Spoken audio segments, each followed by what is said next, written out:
이원하 변호사의 사건 X파일. 누군가를 잔인하게 살해한 살인사건에서 피해자가 아닌 가해자에게 조금이라도 더 공감하게 되는 일, 이게 가능할까요? 에이, 그게 어떻게 가능해? 라고 생각하는 분들이 계시다면 지금부터 소개해드릴 이 사건 듣고 다시 한번 판단해 보시길 바랍니다.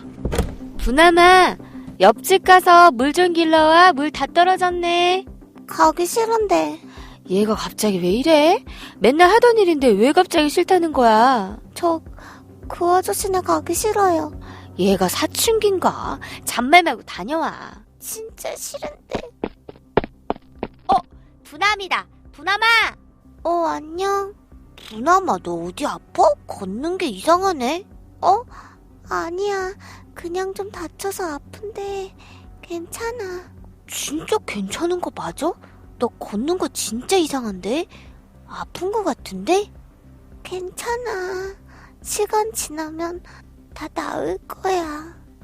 1970년, 지금으로부터 무려 54년 전이었습니다. 김부남 씨는 당시 9살의 아주 어린 소녀였죠. 평소 밝고 명랑했다던 부남 씨. 하지만 어느 날부턴가 부남 씨가 변하기 시작했습니다.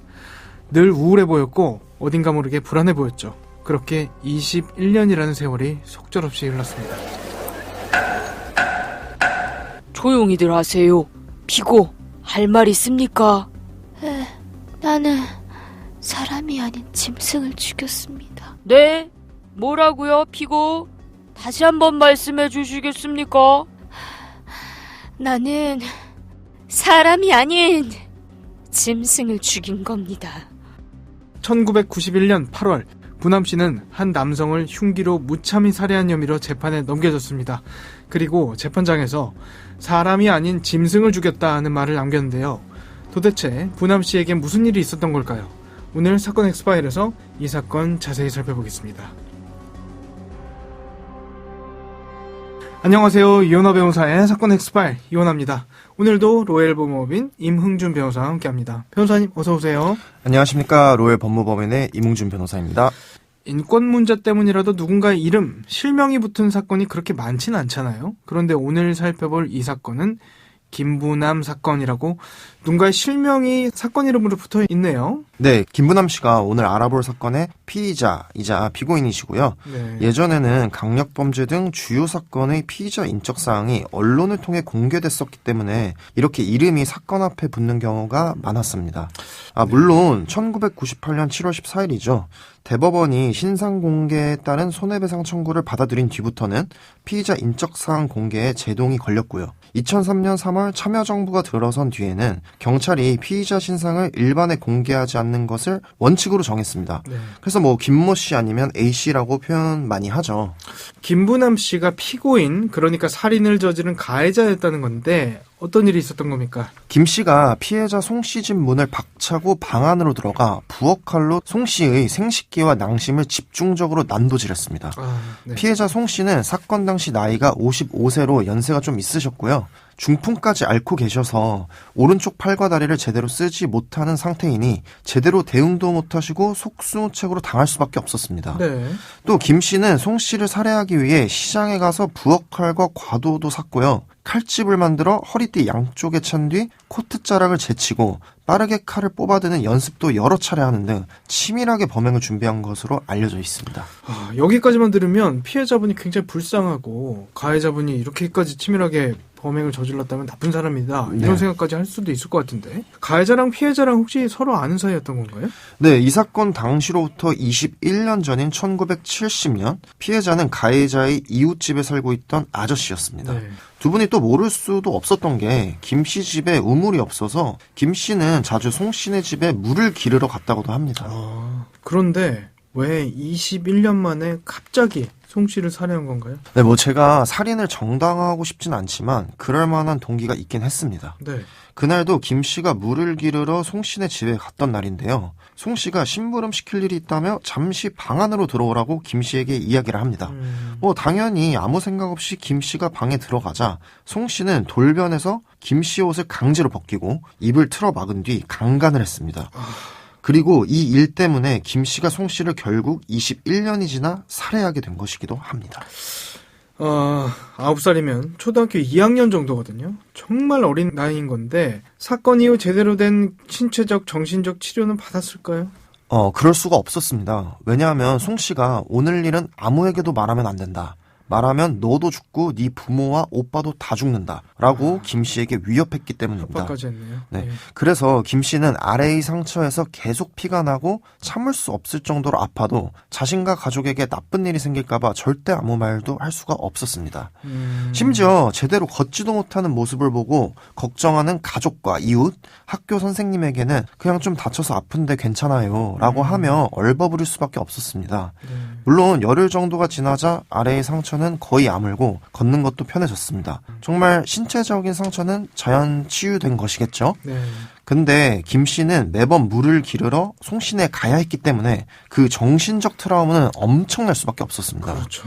네, 지나치게 화장실을 자주 찾는다거나 밤에 오줌을 싼다거나 툭하면 멍하니 정신줄을 놓는다거나 하는 그런 이상 행동도 잦아졌고요. 어린아이가 부모님에게도 차마 말하지 못하고 혼자서 얼마나 힘들었을까 싶거든요. 네, 일단 시대가 1970년대입니다. 치료는커녕 말도 어디다 할 수 없는 시대죠. 결국 김 씨가 그렇게 스스로 상처를 감내하면서 성인이 되었어야 합니다. 김 씨는 20살이 되자 고향집으로 돌아와 결혼을 하게 되는데 이때부터 문제가 생깁니다. 네. 김 씨는 남들처럼 평범한 행복을 꿈꿨지만 성폭행 피해가 현재 진행형이었고 남편과 부부관계를 갖기라도 할 시에는 남편이 송 씨처럼 느껴져 관계를 가질 수 없었던 트라우마가 겁니다. 굉장히 심각했네요. 네, 맞습니다. 김 씨가 남편에게 피해 사실을 털어놨는데요. 남편은 이해나 공감을 해주기는커녕 어린 나이에 겪은 일을 왜 아직도 극복하지 못하냐라고 타박할 뿐이었습니다. 심지어 남편이 처갓집에 전화해 이러한 피해 사실을 알리며 결혼을 지속하기 어렵다고 말하기도 했고요.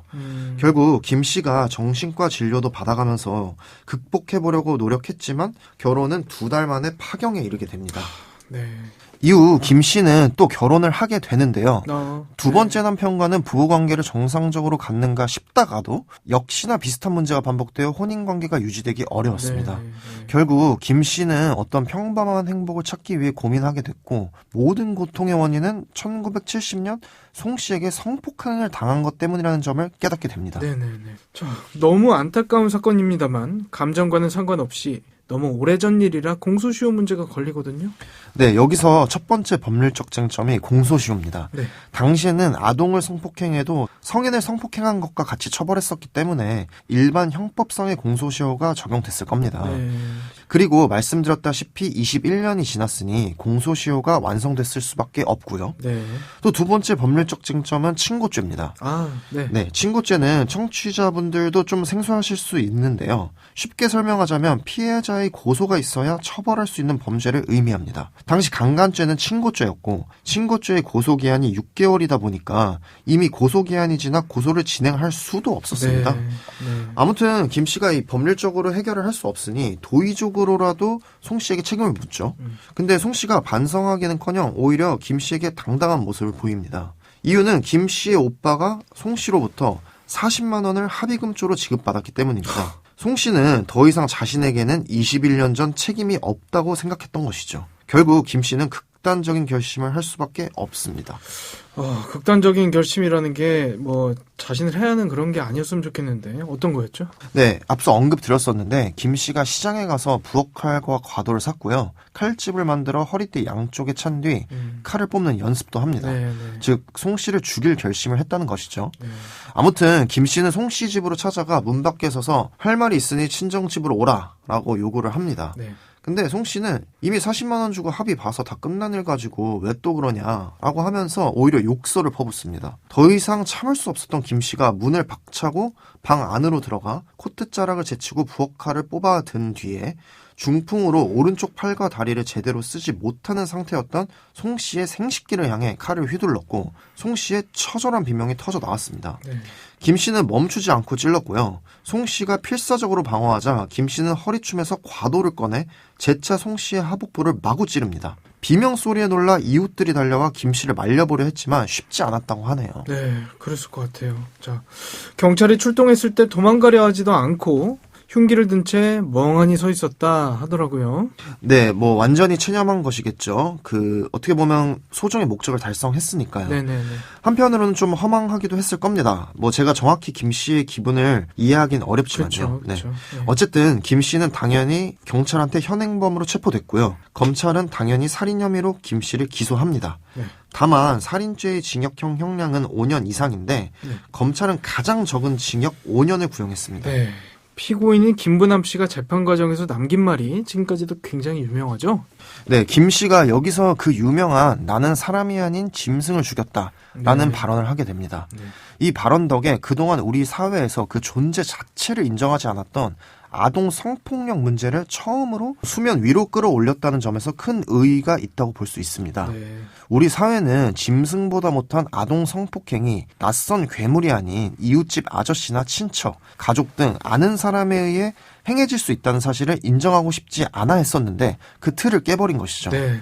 어쨌든 재판부는 김 씨의 9살 때의 강간 경험이 외상 후 스트레스 장애로 발전했고 김 씨는 이상한 행동, 부적절한 정서, 흥미의 결여, 심한 사회적 고립과 위축 등의 증상이 나타나는 잔재형 정신분열증 환자로 이 사건 범행 당시에도 이와 같은 증상이 갑자기 발현되면서 억제할 수 없는 충동에 의한 행동의 장애를 보였던 것이다 네. 네.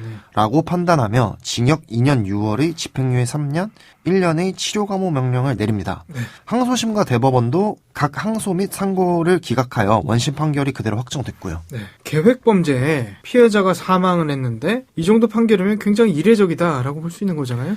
네, 일반적으로 계획적인 범죄이고 잔혹한 범행 수법 등이 있다면 특별 양형인자 중 가중 요소로서 살인죄의 피고인이 더 엄하게 다스려질 수밖에 없습니다. 그렇죠. 최소 15년에서 20년 정도 네, 맞습니다. 예상을 해야 되죠. 네, 근데 재판부는 앞서 말씀드렸듯이 김 씨가 그간 받은 고통 내지 피해를 고려해서 이례적으로 실형을 선고하지 않았습니다. 보통 살인죄에서 집행유예가 나오는 경우는 손에 꼽죠. 그렇죠. 네. 네. 근데 또 그만큼 김 씨의 피해가 재판부에 잘 어필되기도 한 것 같습니다. 결국 이 일로 아동에 대한 성범죄에 대한 경각심도 높아졌고요. 사건이 공론화되면서 아이러니하게도 긍정적인 영향을 끼친 면도 상당히 많습니다. 네. 말씀해주신 이유로 아동을 대상으로 한 성폭력 사건이 나올 때마다 항상 회자되고 나는 사건이기도 한데요. 성폭력 특별법 제정에도 이 사건이 직접적인 영향을 미쳤죠. 네, 이 사건을 계기로 1994년 1월 5일 성폭력 범죄의 처벌 및 피해자 보호 등에 관한 법률이라는 이름의 특별법이 제정됐습니다. 1997년엔 13세 미만 청소년에 대한 성폭력을 비친고죄로 변경했고요. 네. 피해 아동뿐만 아니라 누구라도 고발할 수 있도록 바뀌었습니다. 네. 또 친족에 의한 성폭행의 경우 친족 범위를 사촌 이내의 혈족과 이촌 이내의 인척으로 확대해 의붓 아버지 등의 성폭력도 처벌할 수 있게 했습니다. 네. 또 2011년엔 13세 미만 아동에 대한 성폭력 범죄의 공소시효를 없앴고요. 네. 아울러 100만 원 이상의 벌금형을 받은 성폭력 전과자에 대하여는 영원히 교육 공무원이 되는 길을 막는 등 다방면에서 아동에 대한 성범죄가 발생하지 않도록 안전장치를 만들어주는 직접적인 영향이 되었습니다. 사건 엑스파일 오늘은 어린 시절 당했던 성폭행 피해에 평생 시달리다 21년 만에 결국 성폭행범을 살해한 김부남 사건 살펴봤습니다. 당시 판결을 내렸던 1심 재판부의 서태영 전 판사는 김부남 씨를 어떻게 처벌하느냐가 아니라 어떻게 보호해야 하느냐를 고심했다 전하기도 했는데요. 누군가의 목숨을 빼앗는 행위 이 자체는 절대 용서될 수 없는 범죄입니다만 어떤 사건에서 피해자보다 가해자에게 더 마음이 쓰이는 정말 흔치 않은 케이스임은 분명한 것 같죠. 오늘 저희가 준비한 내용은 여기까지입니다. 끝곡으로 드렁큰 타이거의 살자 들려드리면서 이 시간 마치겠습니다. 여러분은 모두 변호받아 마땅한 사람들입니다. 사건 엑스파일 여러분 고맙습니다.